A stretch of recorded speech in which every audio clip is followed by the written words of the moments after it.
Welcome to the Behaviour Speak podcast. Now, here's your host, Ben Ryman. Welcome to another episode of the Behaviour Speak podcast. I'm your host, Ben Ryman. I'm just really excited to have our guest on today. Today I'm speaking with a fellow named Grant Bruno. I'll let Grant kind of tell you more about himself, but I found Grant through just searching the web, looking for kind of more information on kind of autism and in terms of kind of Indigenous and First Nations in Canada. I was able to find a little bit of info in the States, but in Canada, there's not much out there. I know of a lot of my audiences are behavior analysts. I know of 3 or 4 in the country, out of, several thousand. And so, the knowledge around sort of autism from the Indigenous perspective is pretty limited, at least for myself. And when I found out that Grant was doing some work in this area, I thought it'd be great to have him on. So welcome to the podcast. Yeah, thank you, Ben. Good to be here. So maybe you can just sort of start by kind of telling us sort of kind of how you came to sort of develop an interest in kind of autism, and then B, kind of how you came to actually be studying it. Yeah, so my story starts way before me, though. So I'll start way, way back. So one thing in our communities that you'll see is that it's not really who you are, but whose you are. And what I mean by that is, if you go to a community like mine, what you will find is that elders will ask you who your family is, who your grandparents are, your great grandparents, so that they can situate you. And then from there, they start building that relationship with you. And it's just a really good way to kind of find out where somebody's coming from and kind of where they're going as well. And so my story starts with, I would say, my grandparents. So my great grandmother and both my grandmothers, maternally and paternally, as well as my mom, all attended residential school. And it was the Hobima Residential School, which is located in central Alberta. Now the community is known as Maskwacis, but this residential school is actually one of the largest residential schools in all of Canada. And so those experiences that they passed down included a lot of trauma, but they've also included a lot of, intergenerational resiliency, wisdom, and things of that nature. Because one thing that I find about our communities and our families and the individuals in our communities is we have a lot of trauma, but at the same time, there's a lot of good things happening as well. And so their stories and how they've kind of operated in life led to me. So my mom was an early childhood educator for 46 years. She really is the backbone of what allows me to do what I do, as well as my dad. So my dad was an RCMP for 26 years in Maskwacis, and both of them showing me that, guess what, you can take your experiences, negative, toxic, dysfunctional, and you can turn it into something good. And so I've really tried to take that more strength-based approach in all of my work, as well as my own personal life. And so my educational journey really started when I had my twin boys, who are 12 years old now. I had a decision. I was really young. I was 22 years old.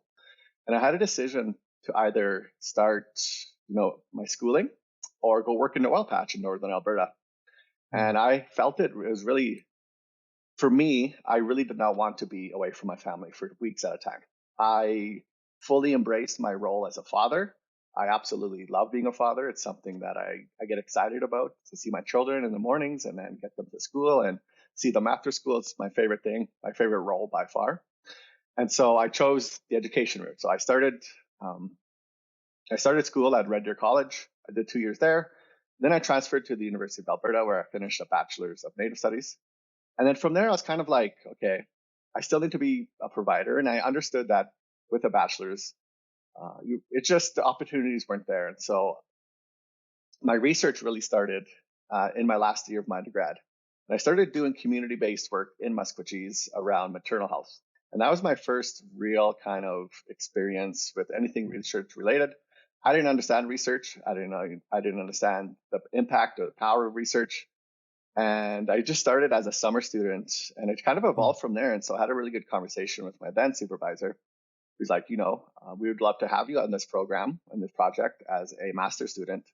And I was able to develop my own kind of project through that. And I worked with healthcare providers and seeing how they supported mothers and mothers-to-be in the community. And then I took a couple of years off. I worked in community.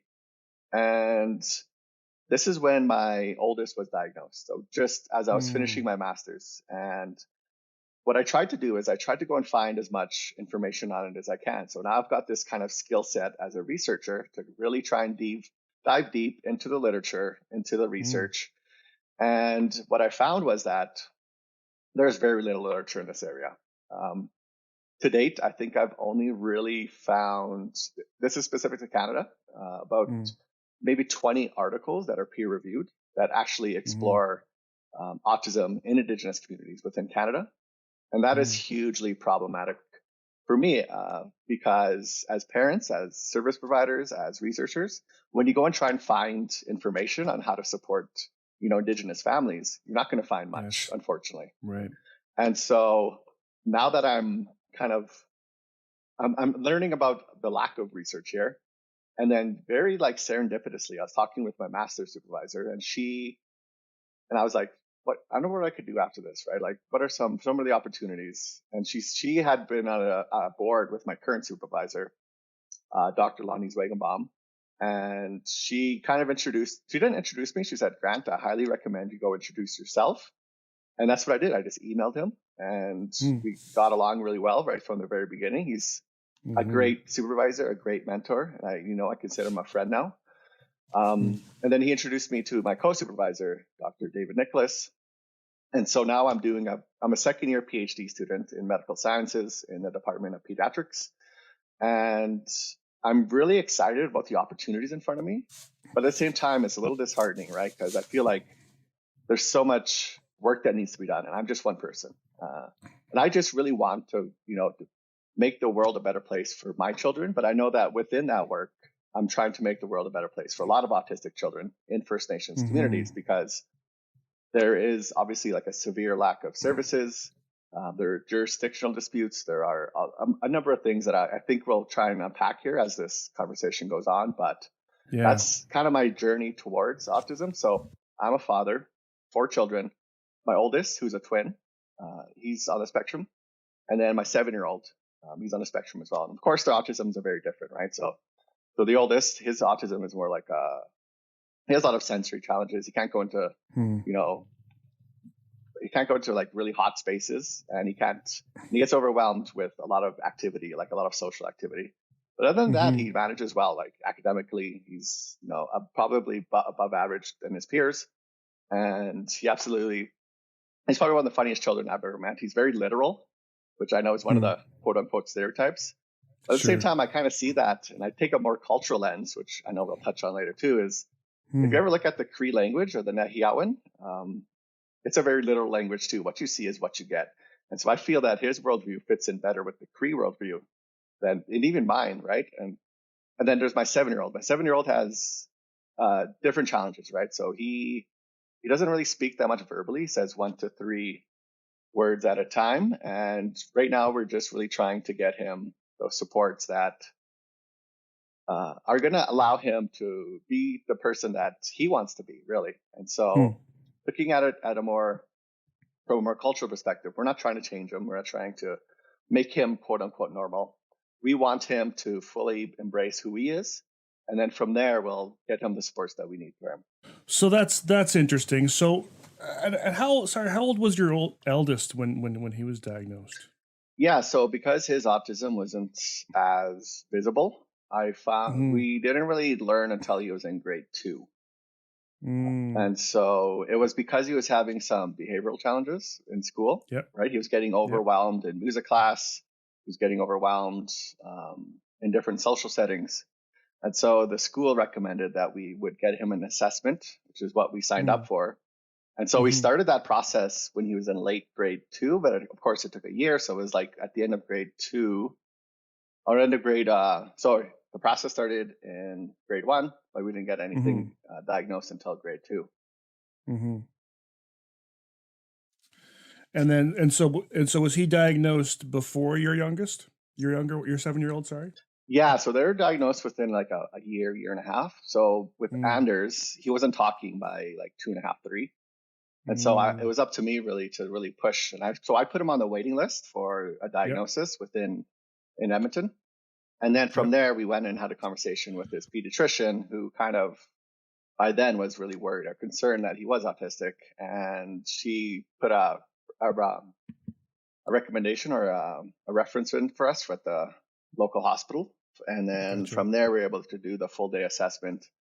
And he was like 3.5, almost 4, I think, when he got us diagnosed. Interesting. Something you said, and I'm sure we'll touch on this some more as we kind of dig into it a bit, but something you said early on that really kind of struck me, which I think is important for folks. When kind of folks that sort of, identify as sort of as a settler, kind of colonizer like myself, we're hearing a lot about residential schools these days, which is important, of course, and we're hearing a lot about the intergenerational trauma piece, and I think that's being talked about a lot, which is also really important. But I think what it's done for at least from my perspective, I think it wasn't until you said this that it sort of created a bit of this sort of, it reminds me of the conversations I've had with some of my Black colleagues, in that the history that we're hearing about, we only hear about sort of all the bad stuff, the slavery and certainly and the Jim Crow and all sort of the negative things associated with that. But there's a whole other story of sort of the amazing cultures that not only right now, of course, right now, but also the amazing cultures where these folks kind of originated from in Africa, sort of pre-slavery, pre-colonization, where they had rich cultures and really sort of lots of really amazing things that were kind of going on, and folks don't really hear about that. They just kind of hear about the bad stuff. And so similar to here, when we talk about intergenerational trauma, and then I heard you say there's also this intergenerational resiliency and intergenerational wisdom, and I think this is something really important for us to sort of be thinking about, that it's not just trauma that's getting passed down from generation to generation with Indigenous folks. No, for sure. So I would argue that there is what's known as a Indigenous deficit discourse that happens in multiple areas, right? So the examples I like using is definitely media. So if you were to go and Google either Hobbima or Maskwacis, which is the same community, what you would find is that there's, for the national media or for the bigger media outlets, you'll find a lot of negative headlines, right? And so what this does is it actually perpetuates stereotypes. It it justifies people's discrimination as well, because there's this idea or this belief that Indigenous peoples are doing this to themselves. And so this Indigenous deficit discourse doesn't really get into, the strengths, and it doesn't get into the real history of what's going on within Canada, right? So as far as I know, so residential schools, they weren't schools, they were institutions. These children were institutionalized. They were literally prisoners. They were taken from their homes and they were put into these buildings, and there was not that much education happening. These schools, these children, they had to work and survive. They had to clean. They had to, prepare food. They had to do all these other things away from their education. And so all of these children being institutionalized. And the other thing a lot of people don't talk about when it comes to residential schools is that the fact that they were a money-making venture for churches. At the end of the day, the more enrollments you had, the more money you were able to bring in. And the more money you're able to bring in, the more you pay yourself. And so these churches, whether it's the Protestant, Catholic, or I think even the United Church, they all had the financial goal at the end of the day. And so they were cutting corners as much as they could at the expense of the children, right? So they got paid. That those funds didn't make it down. And so there's all these different kind of things that are happening within just this residential school, right? And and then this Indigenous deficit discourse, you see it in education, you see it in health. And the example I like using in health is when medical students are going through their own education process, they're reading journal articles that are often deficit focused And so they're reading about all the bad things that are happening in our communities. And then so what happens is they take that knowledge and then they try and apply it when they come to community, and it just further reinforces stereotypes with them. And you'll see this quite a bit with diagnosis. And so what happens is you have all this negative information as negative beliefs about Indigenous people. And so there is a more likely of a chance for them to misdiagnose autism as FASD. And that happens a lot too. So there's a lot of misdiagnosis that happens because of the training and education. And it doesn't start in medical school. It starts in elementary. It starts in secondary. And it's not just the education, but the lack of education, right? So I know a lot of Canadians who didn't learn about residential schools until they became adults. Yep. And you got to ask yourself, why is that? Why didn't the government who controls the curriculum want Canadians to know about residential schools? And I'll leave it up to you to make sense out of that. I know exactly for myself what that means, but like there's a lack of education, there's misinformation, and then this type of like approach really, it justifies colonial attitudes towards Indigenous people as this is our fault, we're inherently just this way, and all these different, I call them colonial myths. And some of the other colonial myths that I talk about are, we don't pay taxes. I pay taxes all the time. We get free education. I don't get free education. I have to take loans out. There's all these different things that justify negative attitudes, beliefs, and behavior towards Indigenous peoples right across Canada. And I'm just here to, shed a light on all that because you got to understand that the Canadian government, the federal government, has spent billions of dollars to make sure that we stay oppressed. Tens of billions, I would say. The child family services. Again, that's the new residential school. Billions of dollars are spent there every year. Education. Teachers in my community used to get paid 20 to 30% less than teachers who worked off reserve. Medical for physicians. Physicians get paid a fraction of what they would if they work on reserve compared to off reserve. And so we have entire systems built to keep us marginalized, keep us oppressed. And so now it's just a matter of, okay, let's build awareness around this and let's get, because we need allies, right? We need people who are going to, share this kind of knowledge and be like, you know what? The federal government should be held responsible. But as Indigenous peoples, unfortunately, it is our responsibility to get us out of this with as much support as we can get from good allies. Wow, that's a lot of really kind of mind blowing stuff. I mean, just the suppression of information alone by the government is nutty. But the fact that all these systems still exist and they're just framed in a different way. I've heard many conversation about I can understand sort of certainly in certain circumstances why a child may be not safe in a home, and I think that's fair. But the idea that you then have to and even then that may not be fair, of course, because of sort of stereotypes and assumptions. But in the end, you could easily take that child and just give them to a different family member, or to a neighbor, sort of in the First Nation. But the idea that you have to pull them out of their community and sometimes bring them to another province or another part of the country or whatever is just you're right. It's just residential schools 3.0, right? Yeah, so I used to believe that the systems were broken, right? I used to think like, oh, we could fix these things. We need to be able to have this. We need political will, and we need people who are in decision-making roles to help us fix the system. I'm coming to a new conclusion that the systems aren't broken. The systems are doing exactly what they're designed to do. And these systems are designed to keep Indigenous people oppressed, marginalized. They're designed to keep us in survival mode. So we can't fight back. So we can't start, shedding light on all the atrocities that still happen, because guess what? Surviving that day is more important than fighting back. When you're scrambling for housing, when you have a boil water advisory, and you have critical infrastructure that's missing in your community, and you can't even get Wi-Fi.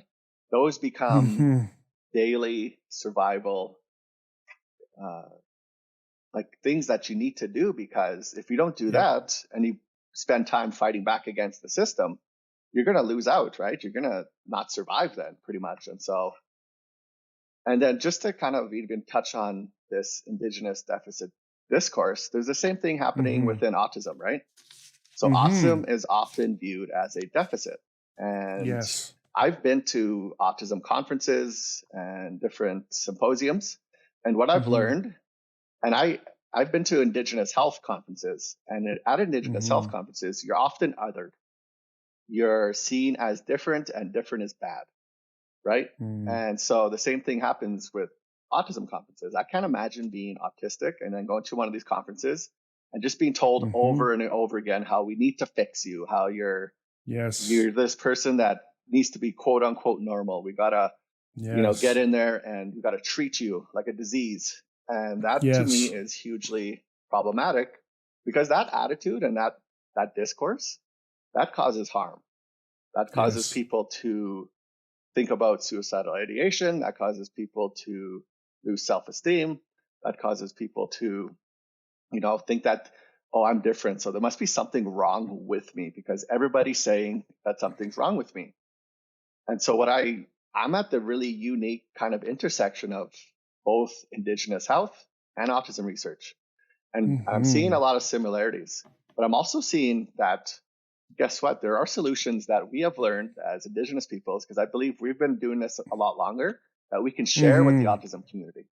And there's so much potential and opportunity for collaboration, for shared learning, shared experiences, that I think would really go a long way for both. And then, people within the autism community can share as well. Because I think when you have them come together in a really good, healthy way and you build those relationships, like, you're going to get better results. Yes. No, that makes a lot of sense. And that's it. Maybe you can kind of touch on a point we talked about last time we met. Because you bring I got a lot of thoughts in my head here. I mean, I don't want to digress too much on sort of the autistic reform piece, but as far as services and whatnot, but you're 100% right that they're aligned. They both have that kind of deficit sort of perspective. I mean, even from sort of the beginning of diagnosis, when many families are just told it starts with "I'm sorry," right? I apologize, but your child has autism, and you're in for a rough haul, and it sort of starts from day one quite often with that sort of deficit approach. And there really has been a big movement of late in terms of kind of reforming sort of services, and nothing about us without us, as far as autistic folk being included in sort of kind of every level of thing, and that kind of comes out of this kind of neurodiversity movement, which I think was the term was kind of coined in the 90s. But I'm curious, sort of, as you sort of touched on a little bit, how does neurodiversity, sort of this concept of neurodiversity, mesh with sort of Indigenous history and the Indigenous perspective? It's different, isn't it? If you're planning on collecting continuing education credits for this episode, you'll need to enter the 3 secret words at www.cbiconsultants.com and go to the CBI store and click on CEUs. The first secret word is circle. Yeah, for sure. So before I get into that, I'll touch on the diagnosis as a parent, right? So I was that parent where my heart sank. And my heart sank because of all the misinformation that I got on autism. That was all Western. I had all this Western information that I was like, autism is a disease, autism is bad, autism is this horrible thing that's going to ruin your life. And my heart sank. But over the years, and as I've been able to connect with traditional knowledge keepers, with elders, with community members, what I'm learning that if I were to have the Cree approach, the Nehiyaw approach to autism, my heart would not have sank. Because in our communities, the word we use for autism, and this will get more into neurodiversity in a second, but it's pîtoteyihtam, which translates as he or she thinks differently. It's not a disorder. It's not something that you got to fix. It's not something that you have to treat. First and foremost, it's just that individual, that child just thinks differently. And so for me, what I've taken out of that is that it's a much more neutral approach, right? It's like, it's not inherently bad. It's not inherently good. It's just something that you can accept and accept unconditionally as well. And so if I had that knowledge, then my heart wouldn't have sank. It would have been like, okay, let's get to work. All right. And so for me, what I'm learning is that, so the Western approach to autism is, let's do the therapies and then let's accept the child. Whereas in our communities, it's let's accept the child and let's get the therapies put in place, because we don't even have those, but the acceptance part is working. And so the challenge we have is getting those therapies in place. And so when you're talking about, neurodiversity, that word pîtoteyihtam is something we've been practicing for hundreds of years. So right now there's this idea that the neurodiversity movement started in the 90s, and that is a very whitewashed thing. It's very colonial, right? So I don't mind if we share this space of neurodiversity, but you got to give credit where credit's due. Our communities have been practicing neurodiversity and acceptance for hundreds of years, whether it's ADHD, whether it's autism or whatever else. Yes. And so what I'm learning that as well is that our communities, the Indigenous communities, First Nations, specifically for me, the Cree community, really has a lot of knowledge and experience that needs to be shared. So if we were to practice neurodiversity, since we've been practicing it, I think autism and the health outcomes around autism would be much better. I also, and this is the other thing, and not to digress too much, our elders and our traditional knowledge keepers in the 1800s were talking about climate change.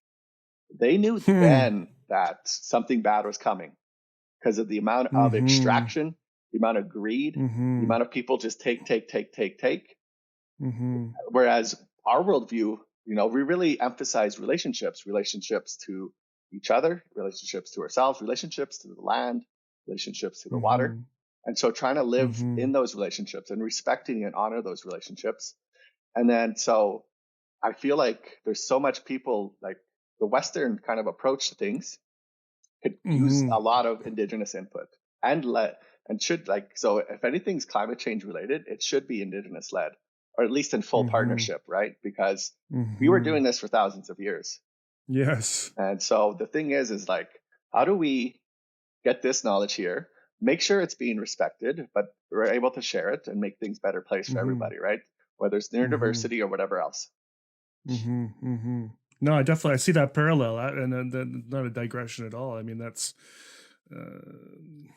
yeah, exactly. If we, our sort of view of neurodiversity, our view of climate change, our view of sort of a lot of things that are going on in this world, is very, very sort of whitewashed, as you say. I mean, I think that's a great term for it. I mean, it's we think we've come up with all these ideas ourselves, but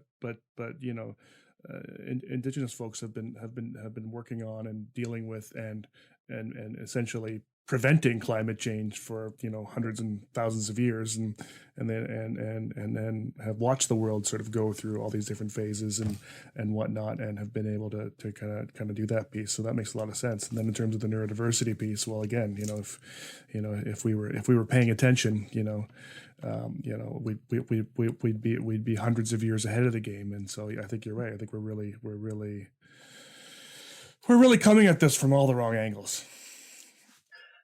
And I agree. It's like, as a parent, every day I got to ask myself, like, how am I going to be a better parent? And that's really, I try and keep it as simple as I can. It's never me like, okay, I'm going to change the world for all autistic people, because that's A, it's unrealistic, and B, I wouldn't be being like myself then, right? So one thing that I've always tried to do within my work, within my role as a dad, and within all my relationships is just try and keep it as simple as we can. What can I do today?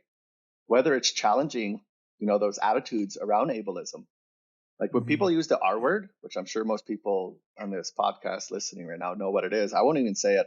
If I have family saying that word, I'll challenge them, and I'll use it as I'm not going to attack them. I'm not going to put them down. I'm not going to even try and make them feel bad about it. But my approach is always like, how do I turn this into a teachable moment for my family, my friends? And I'm trying to do the same thing around, sexism, around racism, and all these isms, right? Because it's not okay It's not okay, but it's not enough to be not ableist. You have to be anti-ableist, right? You have to challenge other people Yes. within your circle. It's not enough to be not racist. You have to be anti-racist, right? It's not enough to be Mm-hmm. not sexist. You have to be anti-sexist, because that's when you're going to start Mm-hmm. seeing change. And if you're Mm-hmm. just talking about things all the time and without any action, it's performative. And the example I like using here Mm-hmm. is the land acknowledgements. Don't get me wrong, it's good to Mm-hmm. build awareness. That's great. But Sure. if your land acknowledgement is not followed up with action, then it's Mm-hmm. performative. Yeah. Yeah. No, that's that's really good. And it's certainly in terms of the land acknowledgement piece, it's something I've already learned quite a bit about, and I definitely started on my road there as very performative in my land acknowledgements, and only recently have actually been able to, as you say, action some items. I was lucky enough, actually just a couple days ago, to be able to sit in a circle and listen to two Indigenous brothers from our local First Nation. Came over to Texada, and so kind of them to do it. But they gave us well, obviously not the complete, but they gave us a wonderful summary of the Indigenous history of our island, and it's really just been a game changer for me as far as kind of my perspective on everything from the mountain that I look out my window every day is like a really powerful spiritual place for a lot of the community members. To me, it's just a mountain that's sitting over there. The fact that I discovered that the neighbor down the road found a burial site in this property, and then in fact, it's quite likely that all the houses on my street are on top of burial sites, and that obviously, changes a whole lot of perspective. There's a myth of apparently of 4,000 years ago of and forgive me for digressing, the Tla'amin folk watching the island rise over the water, and everyone just sort of dismissed that as mythical hooey or whatever, but it's actually a fact. There was an actual earthquake at that time, and as we know from sort of the earthquakes and recent earthquakes, for example, in New Zealand, we've seen land rise 20, 30 feet in a matter of seconds, and that's what folks saw. There was a big earthquake, and that's all in that oral history. And anyway, it goes on, and I've got a lot more digging in to do.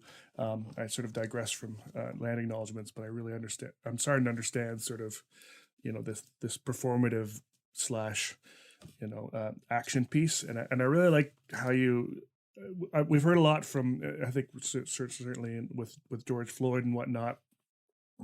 There's a lot more talk about sort of anti-racism and anti-racist activities, and how you can't be not a racist, because if you're not doing anything about it, you're still a racist. And I haven't heard it until you've said it. I haven't heard that anti applied to all these other isms, and it really makes a lot of sense. Yeah, for sure. It becomes one of those things that I think we really need to learn how to lean into discomfort. And what I mean is that my work within Indigenous health, the word racism comes up quite a bit.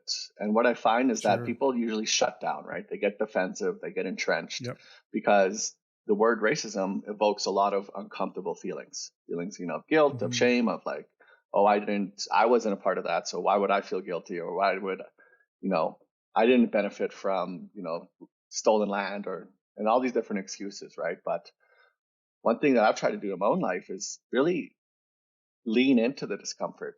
What is that discomfort trying to teach you? And how are you navigating it? Are you learning from it? Or are you just simply shutting down and cutting everybody off around you?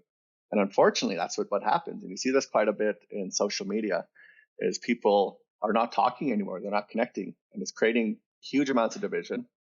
And so I know with your podcast, there's quite a bit of service providers. And my work with healthcare providers during my master's, what I learned is that there are a lot of people who want the opportunities. They just don't know how to get into the community, right? And you usually need that one person to kind of, to build off of their relationships.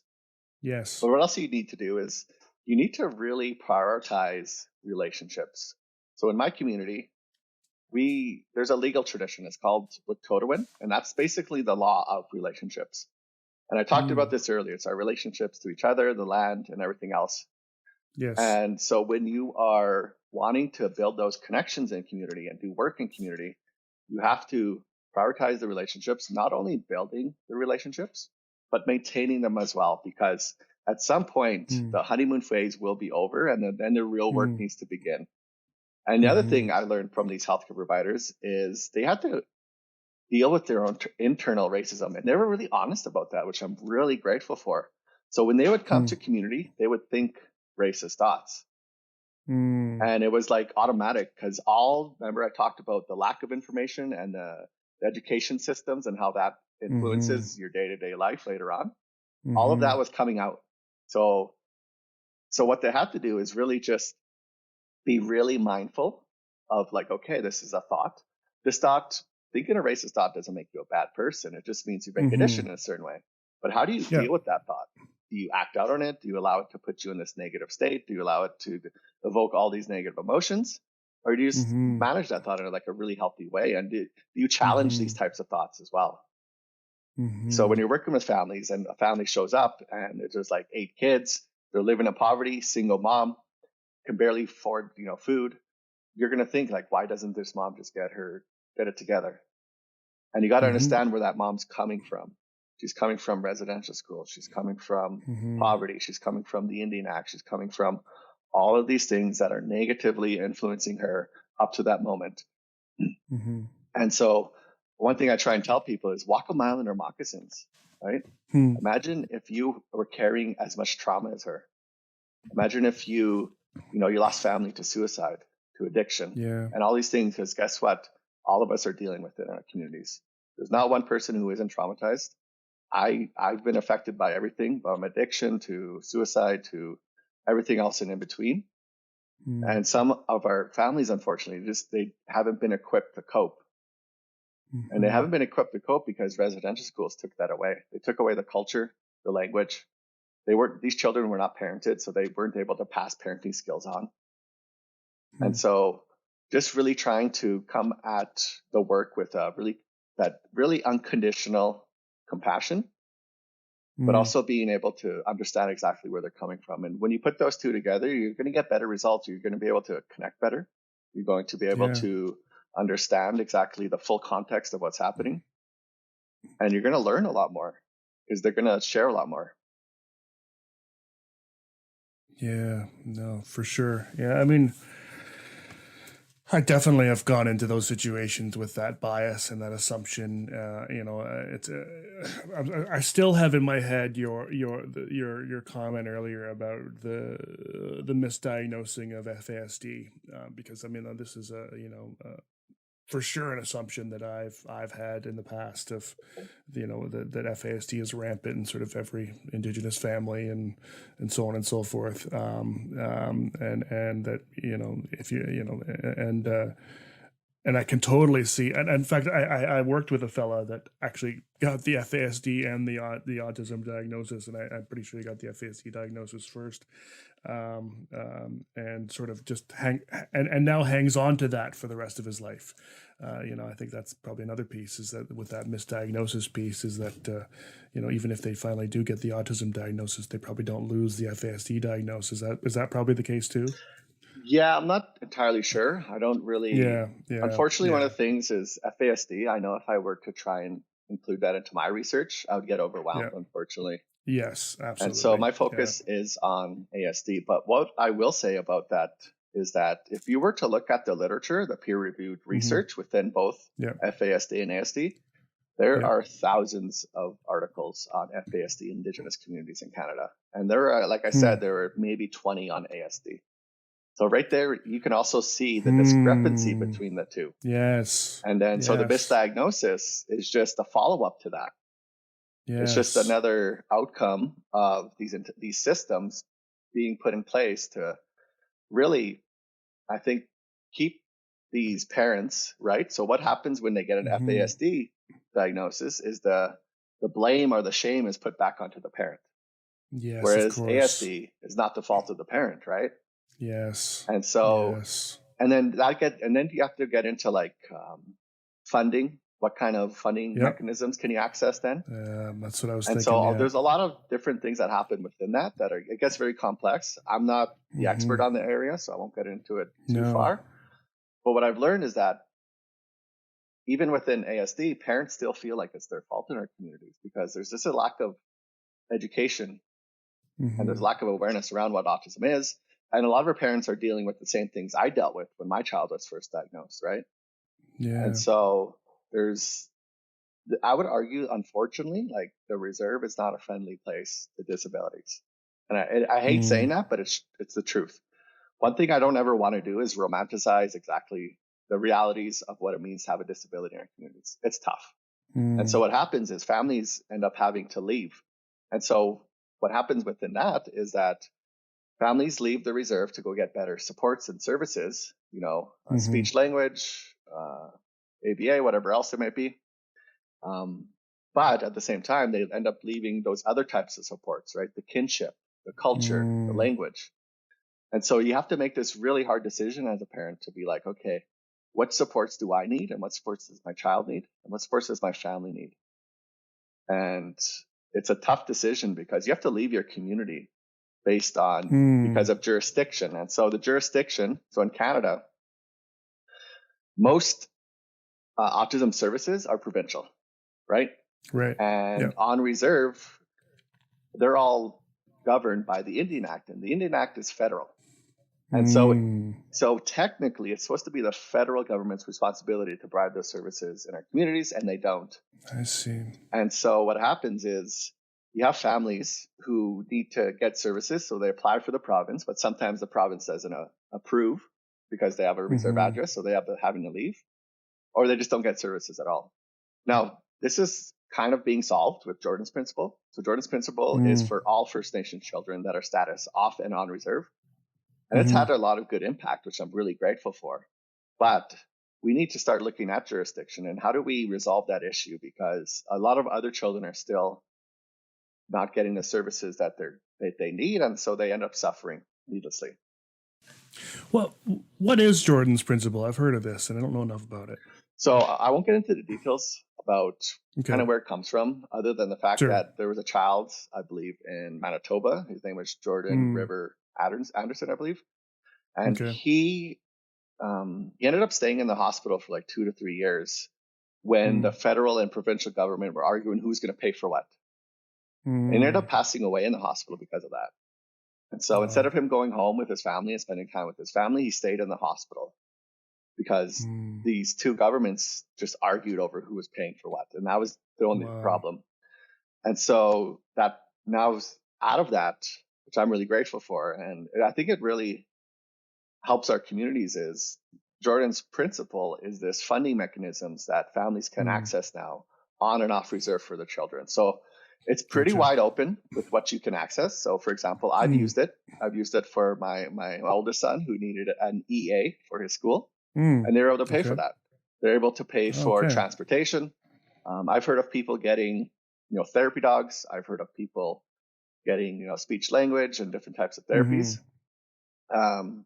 And, organizations have started to apply for it as well. So it's honestly, it's like a great funding mechanism. And I think it's really had a really good positive impact in our communities.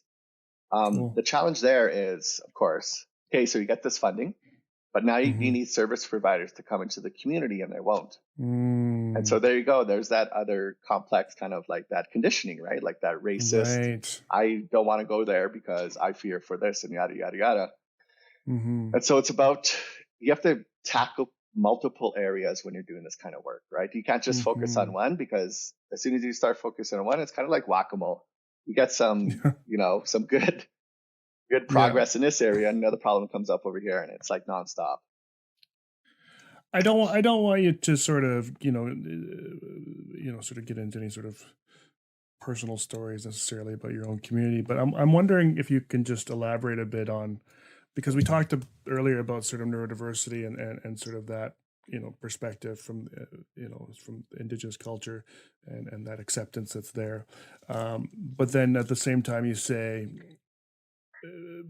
the disability piece maybe isn't always popular. Is that related to sort of the whole funding issue, or are there kind of cultural issues around disability that are Um, problematic? so Or speaking specifically to autism, what I'm yeah, learning is that there's a few things happening in our community that are really great.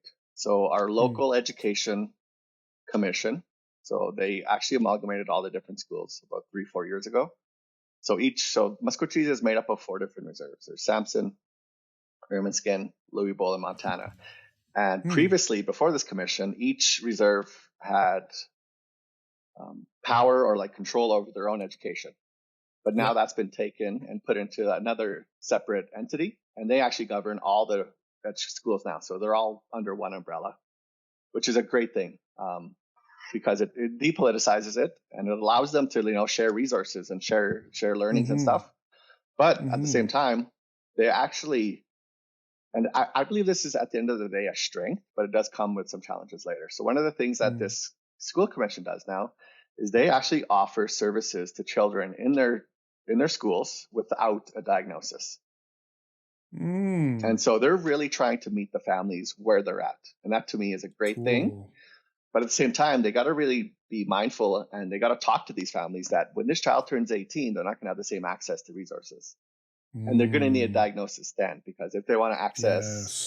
in Alberta here, we have AISH or we have PDD.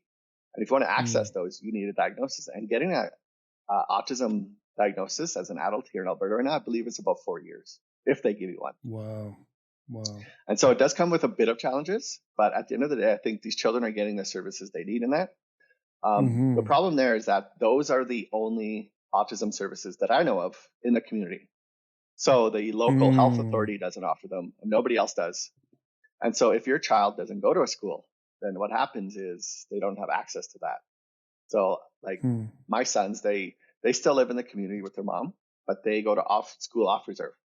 And so they wouldn't be able to mm, access that. And so what needs to happen is we need to mm, start adding onto that, right? We need to start being able to do after school services through the health authority or through the band councils or through a separate organization. mm-hmm, And so that would be the solution mm-hmm. there.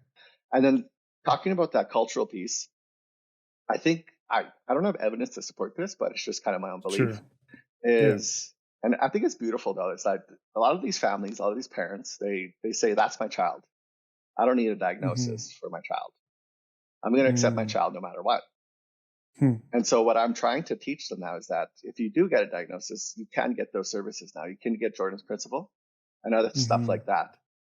And so right now I'm trying to help or build awareness around what a diagnosis does, right? Mm, And I know there are some great individuals in my community that are doing incredible work that are helping in this area because we need it, right?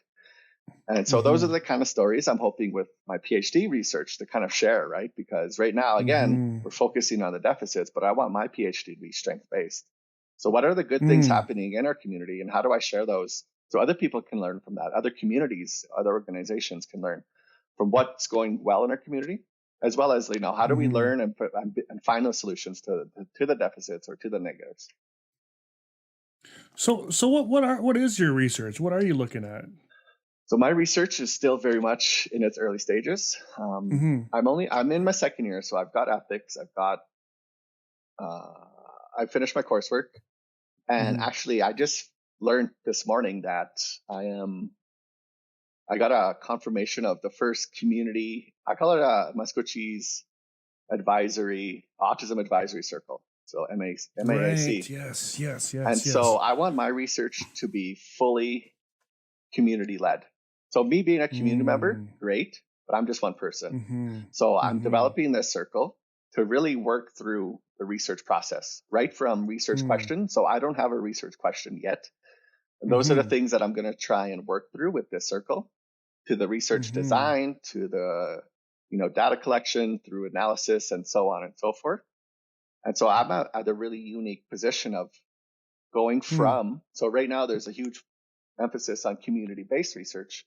I'm able to mm-hmm. do community-led research because I'm leading it. Mm, While I'm leading it, I'm partnering in full partnership with the community, with individuals who have experience with autism, whether it's through the educators or service providers mm-hmm. or even physicians. Mm-hmm. And we're going to come together and craft the research together in a really healthy relationship-based way. And so now, obviously, there's a few areas that I would love to explore. Now, these, of course, are tentative. I'd love to see what does decolonizing autism look like, right? What does that look like in our community? How do we explore that? And then also the lived experience of families, right? Because there's no studies on that yet. There's nobody working with communities or the families and saying, here are the challenges and here are the opportunities. Mm-hmm.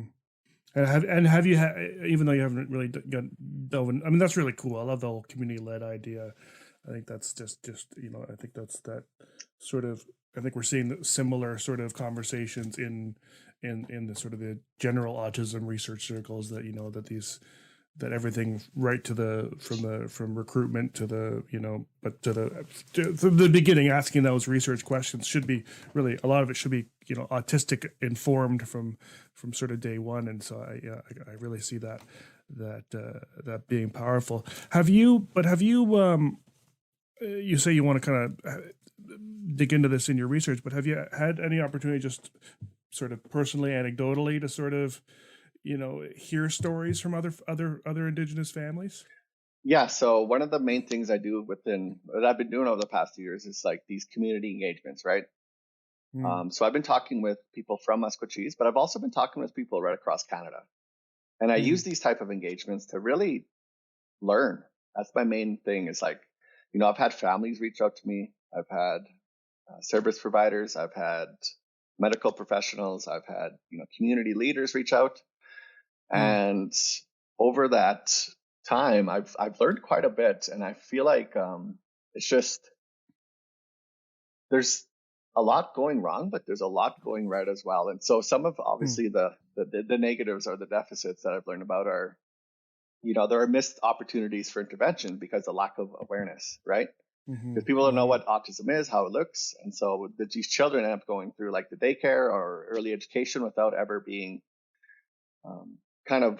without the parents ever really being told that their child might be autistic. And so the child ends up going to grade 1, and that's when it finally starts to, the teacher kind of goes in and tells them that, you might need an assessment.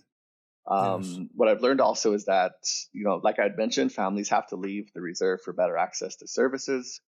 I would argue that you also have to leave your kinship supports if you do that. So that's another huge problem.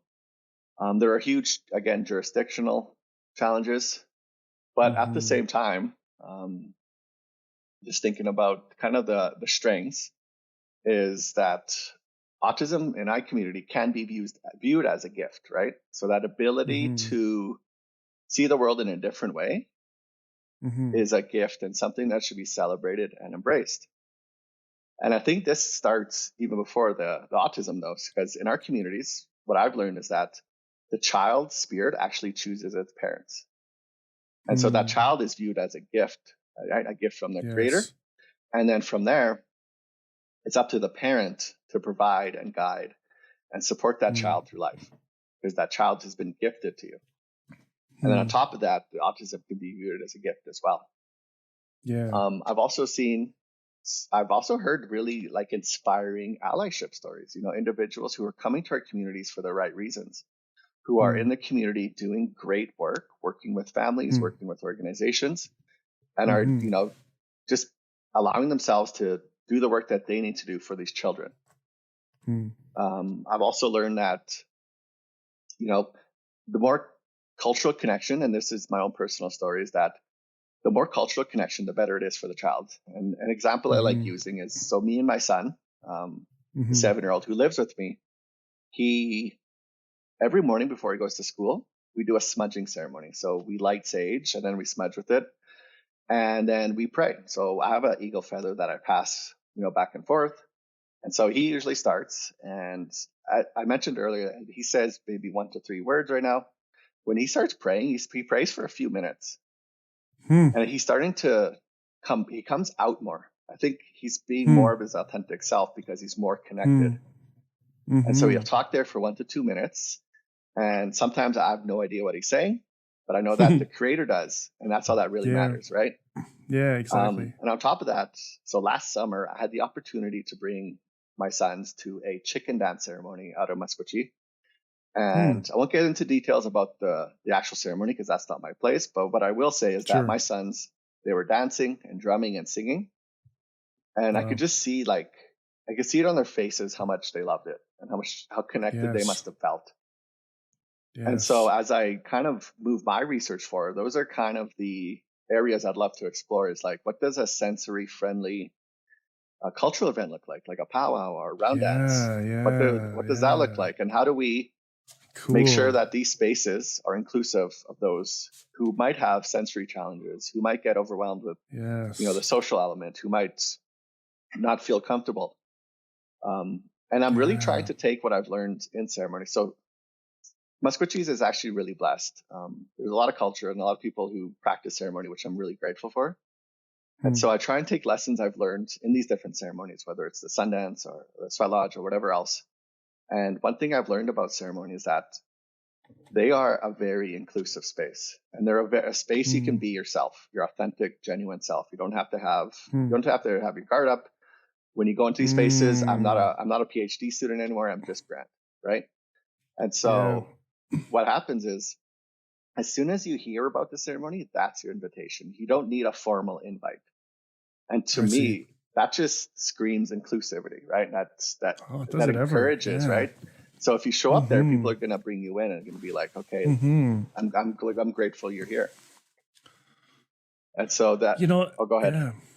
No, I was just, sorry to interrupt. It just makes me think sort of, again, from that sort of autistic perspective, I hear a lot about masking. Autistic folk masking, and this is essentially covering up their own sort of behaviors to sort of try to fit into sort of the neurotypical society, and so I think the most common example is sort of the what they call the self-stimulatory behavior, or stimming or whatever, and the common example, which of course not everyone does, but that a lot of people are familiar with, is like flapping your hands back and forth, and so autistic folk will often mask and basically resist hand flapping or whatever in sort of these kind of other contexts out of fear of being sort of judged or shamed. It sounds to me like this is an environment where masking would not need to occur.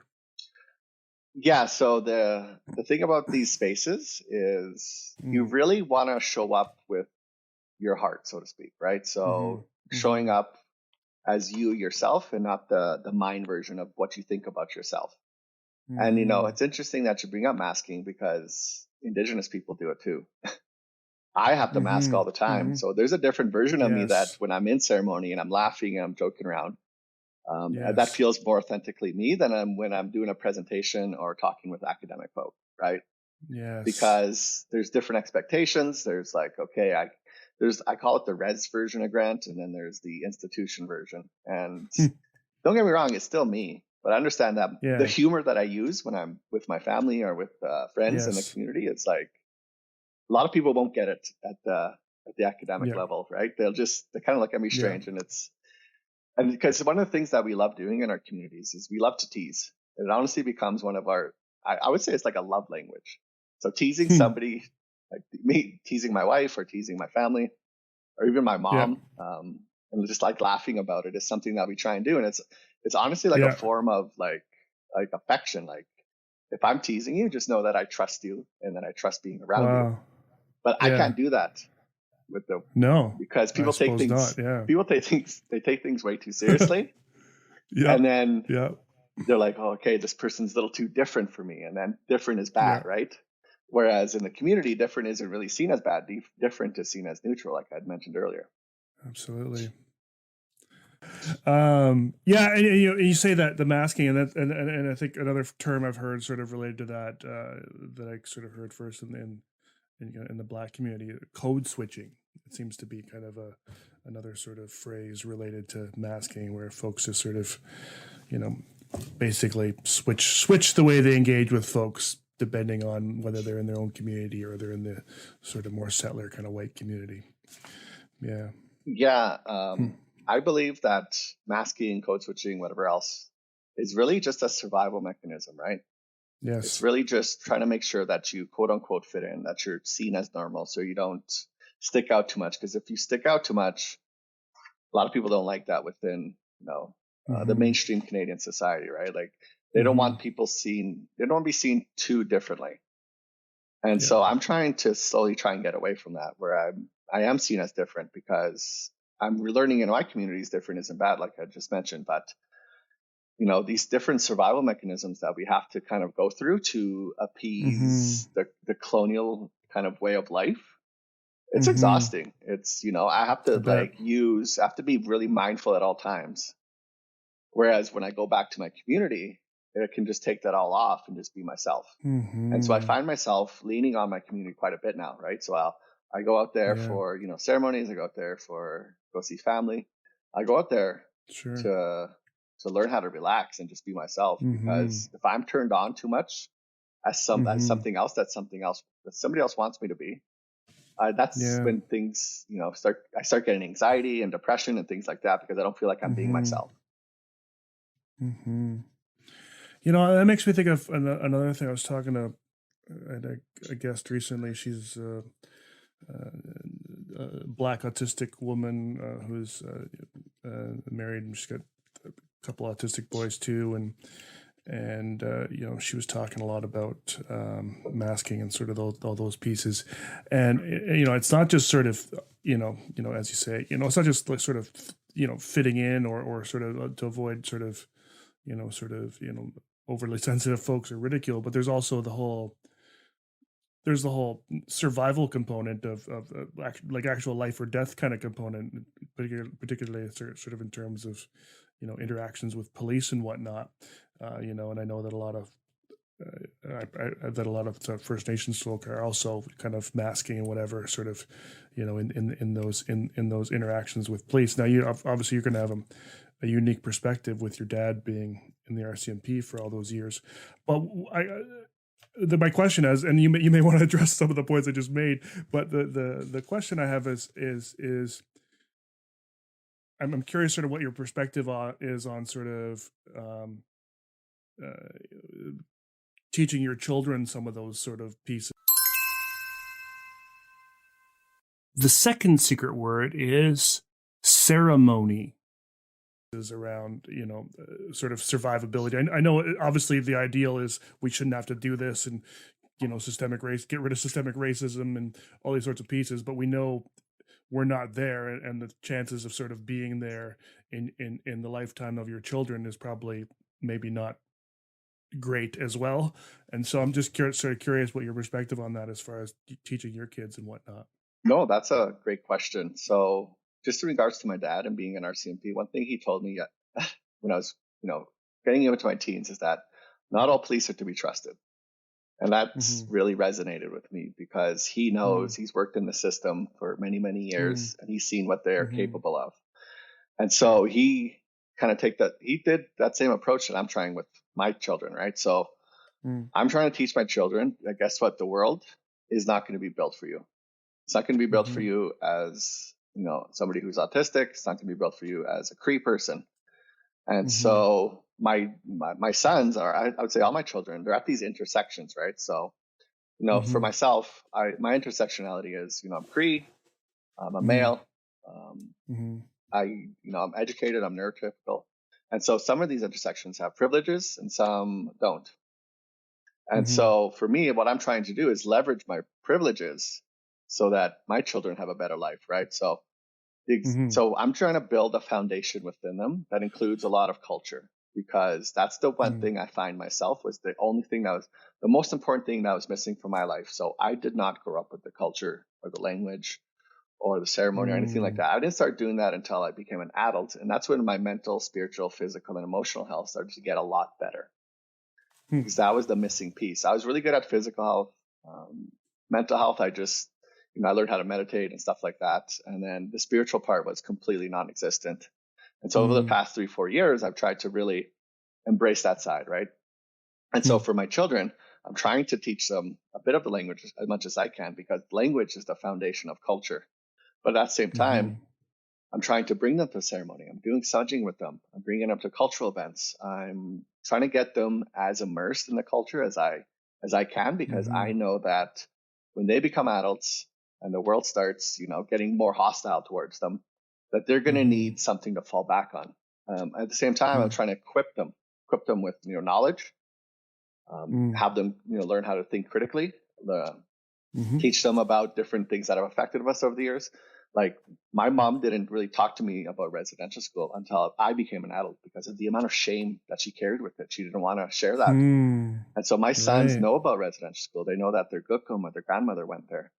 And so they have a much more, the better worldview than I did at that age, I would say. But I'm not trying to do too much with them as well. I don't want them to become jaded right away. So I'm just teaching them like, okay, here's some ways to practice mindfulness.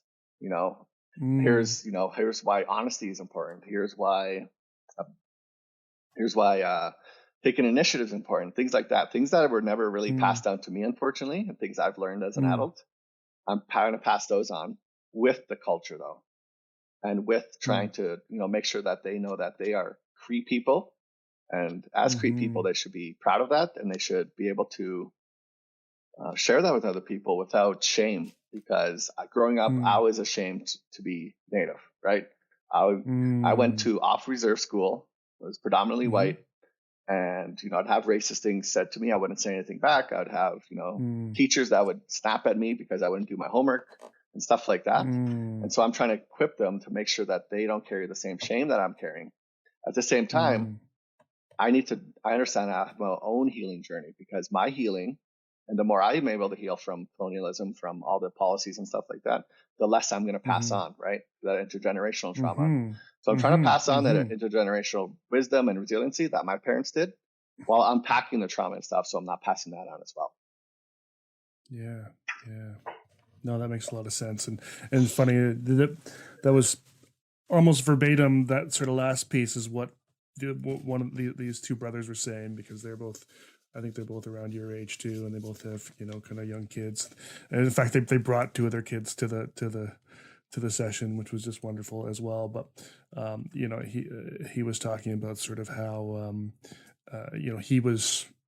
he's and it's probably, I imagine it's the same for you. This is the first generation of family that hasn't been in residential schools, or hasn't been directly in those schools. And so this is the first opportunity for him to sort of pass down a different set of I guess what you say, the intergeneration, to be able to do that intergenerational resiliency and wisdom, and pass down that knowledge in a way that's sort of free from some of the effects of that trauma.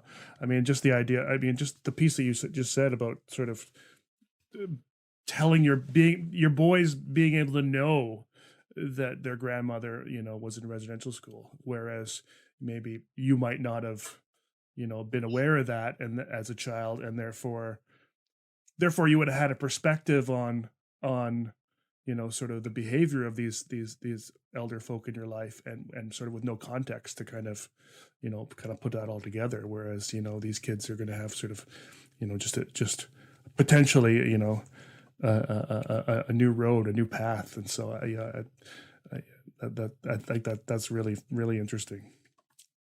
Yeah. So like my children are still gonna have challenges and struggles and things like that of that nature, but they're gonna be much better equipped than I was.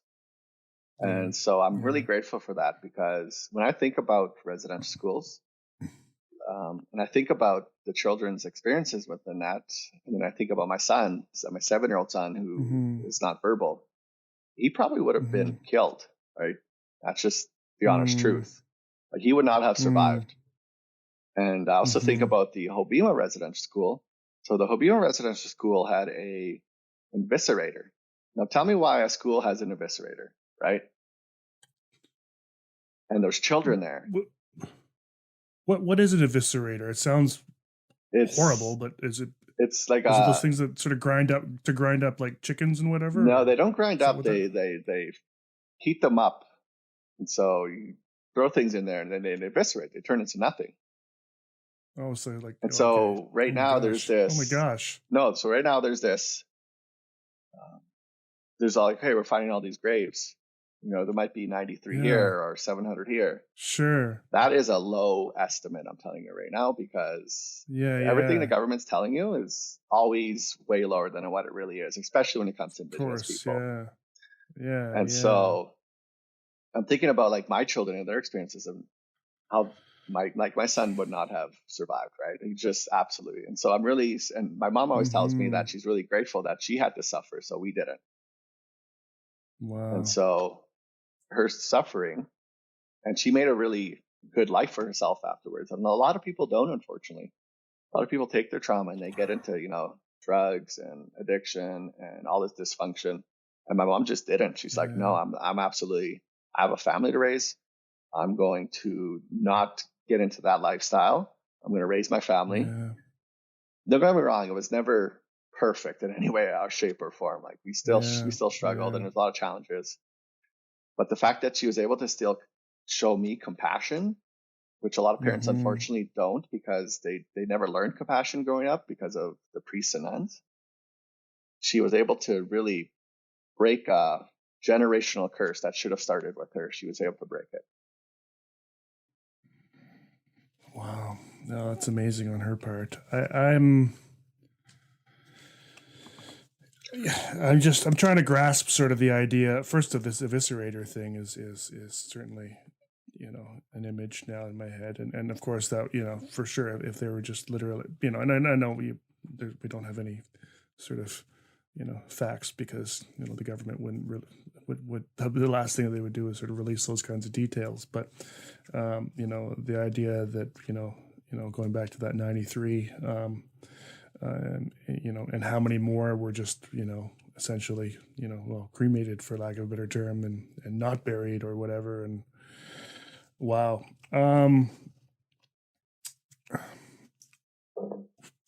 What I was wondering about, sort of, we don't have to really get into it, and this is more a rhetorical question because I don't think anyone would have the answer. But I wonder about how many folks, that were potentially autistic and had other sort of, intellectual developmental disabilities, were in these institutions, and what that experience must have been like. And I don't even know if it'd be possible to research that history, would it?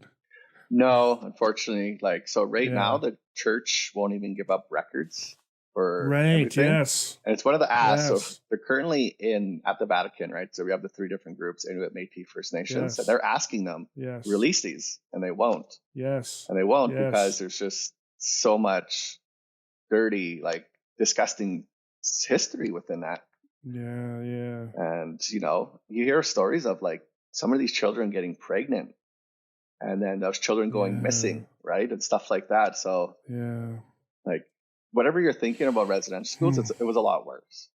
Way worse. Because they're not, again, I need to reiterate this. They weren't schools. They were institutions. Yes. They were prisons. They were torture chambers. Yeah, for sure. Yeah, we got to stop using that term. I guess we're just using that term because, well, the government wants us to. Wow.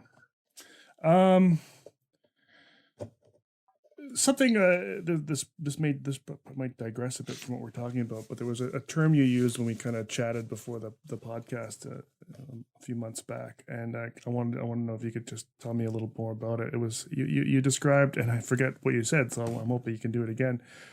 This concept of a cultural chasm. What was that about? Yeah, so there's a cultural chasm that kind of happens between Indigenous peoples and the mainstream Canadians, right?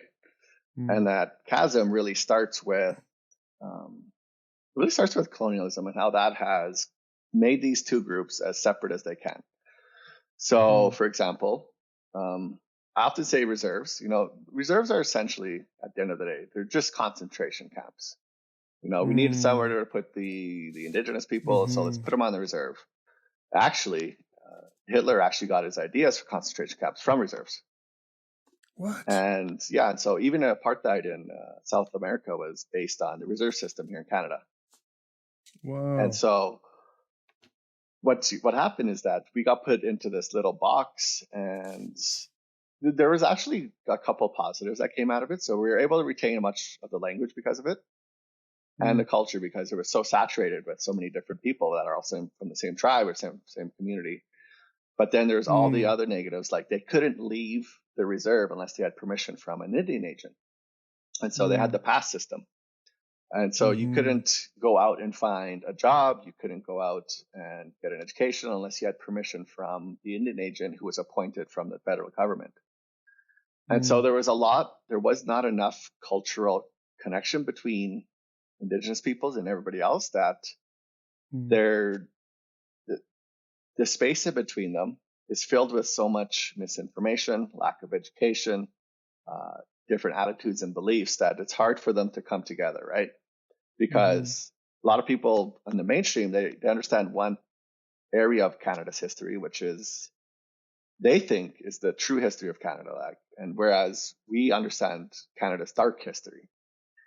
And so I feel like we're always trying to explain things, and like it gets exhausting after a while having to explain things over and over and over. And some people don't listen. Some people straight up tell you that didn't happen, stuff like that. And so this cultural chasm between the two becomes almost like you can't bring them together because of all these different things, that it's very complex, right? And the example I like using is every reserve, almost every reserve in Canada usually has a sister town almost, right? So for example, Wetaskiwin and Maskwacis. Wetaskiwin is not reserve, but it's where like the hospital is, all the services and stuff like that.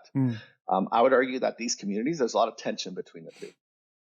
And there's a lot of tension between the two because one side says, I don't want all these, natives in our city, but that city is fully dependent on the reserve for their resources, for their finances, because they put millions of dollars into this community, every month. And so there's this like chasm between the two where it's like, we're dependent on you, but I don't like you coming around. And it's like, there's so much tension that can come of that. And so and then the Indigenous people, they get tired of like being treated this way. And so it goes back and forth, and like, it gets very complex very quick. And unfortunately, I haven't figured out how to mediate that or remediate that. And so it's something that I'm thinking about. And obviously it starts with relationships, but it's getting the right people at the table who can make those decisions. Yeah, no, and we're definitely seeing evidence of that chasm here. I mean, we've got Tla'amin First Nation, and then right next to it is Powell River. And I think that relationship is quite similar. I think they're a lot closer than others, and the Tla'amin folk do talk about that connection. And I know just going into the high schools and seeing sort of the way the programs are available and whatnot, there are some positives there. But we certainly during COVID we saw a lot of racism towards essentially their own community members, because the First Nation is only 4 kilometers away or whatever,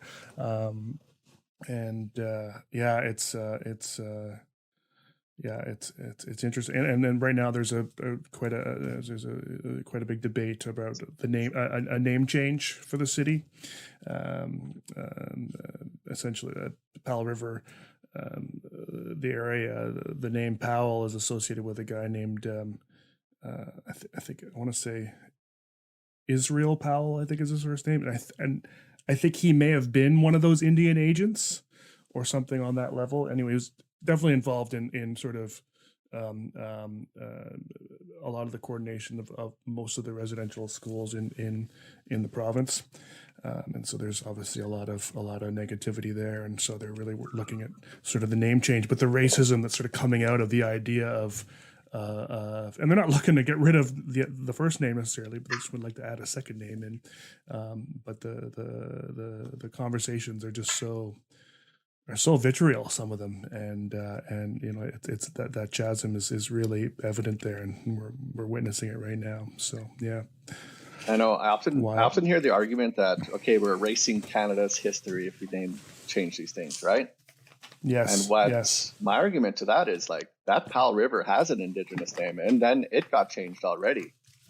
Yes. So you're erasing our history actually first. Yes. And so you can't use that argument against us, because I would argue most of Canada is already named.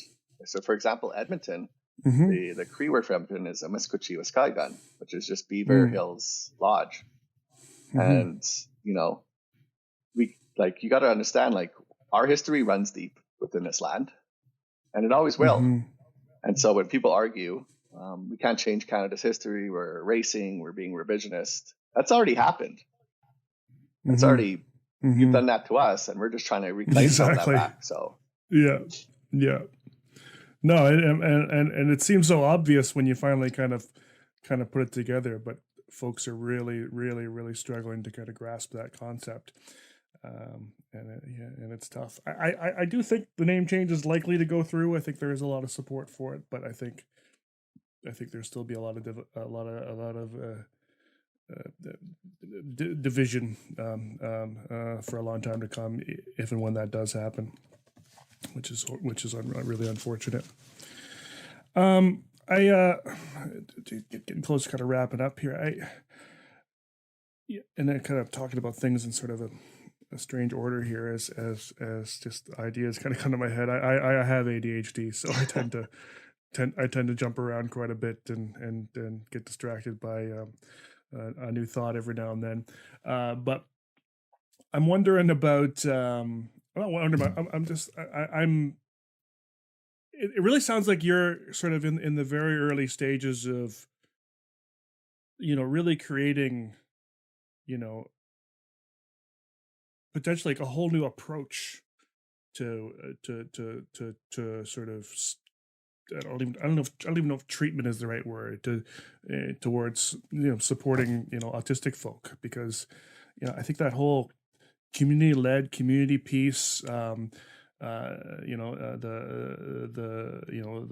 focus on culture, the whole concept of I love the whole concept of there's a ceremony and everyone can come, and no invitation is needed. Everyone is included. Everyone can be there, no matter who you are, and just all those pieces just sound like, and I'm sure you'll shape it as you go along in your research, but just sound like it just sounds like we need to dismantle the entire system of support around autism because of all of the sort of racist, sexist, and all the other isms that sort of are kind of holding it up. An interview I did recently, they told me about how there's a lot, and we won't get into it, there's a lot of discussion around ABA being problematic, and some people think it's abusive, some people don't, and there's a whole, you can dig into that and learn more about that yourself. But this particular individual told me ABA isn't the problem. The problem is the systemic racism, sexism, and ableism, and classism that was the foundation, and that all of this kind of grew out of. And so it just seems like we have, and I think I'm getting to a question or a point, but it seems like we have just a system that clearly doesn't work for Indigenous folk. It doesn't work that great for non-Indigenous folk either, in a lot of ways. And it just seems like you're at the beginnings of what could potentially be just a entirely new way of sort of looking at autism and looking at sort of and how we can support it. And I'm just fascinated but excited about it as well. The third secret word is community. Yeah, so I'm not creating anything. What I'm doing is I'm showcasing and highlighting and bringing out what we've been doing already for hundreds of years, right? Exactly. And I'm really grateful that I have these opportunities to bring that knowledge and experience to other areas like autism, like Indigenous health and stuff like that. Yeah. But one thing that I've learned is that everything that's going wrong in our communities are just symptoms, right? And so where it starts is within colonialism. Now, colonialism has benefited a lot of people, right? But it's come at the expense of Indigenous people here in Canada. And so for me, our healing and the way forward for us as a community always deals with decolonizing. Now, people think decolonizing is this horrible word that's like, oh, it's dirty. And it's really not, because guess what? At the heart of decolonization is healing. It's not about making yourself better than people. It's not about your ego. It's not about, putting the blame on anybody else. It's about us taking responsibility for our own healing. And so the decolonizing comes with language. It comes with, there's cultural education, cultural knowledge. It comes from the land, comes from, ceremony. And it's really just, for me, that's the antidote, really. And that's what we need to do as a community. But then I look at, the autism community, and I have to look at like, hey, what's the antidote there? And I haven't got an answer yet. And that's something that I'm trying to work through. But I'm sure it's a part of healing as well. Not treatment. Absolutely. Like, I wouldn't say decolonization. You don't go for treatments. But what you do is you go to a ceremony, right? And that could be described as a form of spiritual therapy, right? And so autistic people can do those therapies. There's nothing wrong with therapy as long as it fits you as a person and you're comfortable with it, whether it's ABA or whatever types of therapies. As long as you're good with it at a personal level, that's all that really matters at the end, right?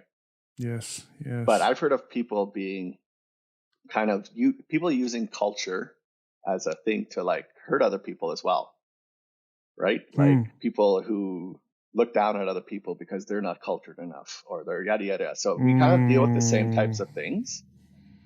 Yeah. But at the end of the day, it's up to that individual to see what works for them, to find a support system, and to be able to access whatever they need to make them on their own healing journey. Because I would argue, not just Indigenous people, not just autistic people, but I would argue everybody needs to heal in some form or another. This isn't unique to us, right? I'm sure there's some healing that you need to do. I'm sure there's healing that your family needs to go through, and that's totally fine.